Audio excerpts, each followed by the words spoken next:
இந்தியாவினுடைய முதல் multi lane free flow toll system குஜராத்தில் தொடங்கியிருக்குது.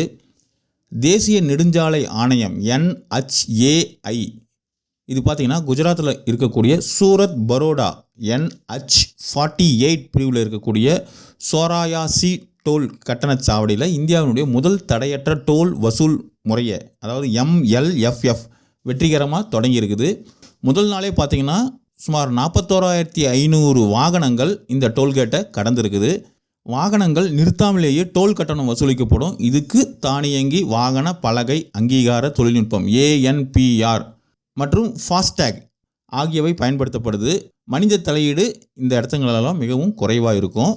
என்ன நன்மை அப்படின்னு சொல்லி பார்த்தீங்கன்னா, போக்குவரத்து நெரிசல் குறையும், பயண நேரம் மிச்சமாகும், எரிபொருள் சேமிக்கப்படும், வாகன புகை மாசு குறையும், டோல் சாவடி நிர்மாண செலவுகள் குறையும்.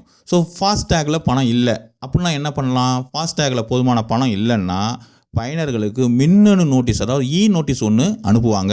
72 மணி நேரத்துக்குள்ளே சாதாரண கட்டணம் செலுத்த வேண்டும். அப்படி செலுத்தலைன்னா இரட்டிப்பு கட்டணம் வசூலிக்கப்படும். தொடர்ந்து புறக்கணித்தா ஃபாஸ்டேக்கினுடைய கருப்பு பட்டியலில் அந்த வாகனத்தை சேர்த்துடுவாங்க.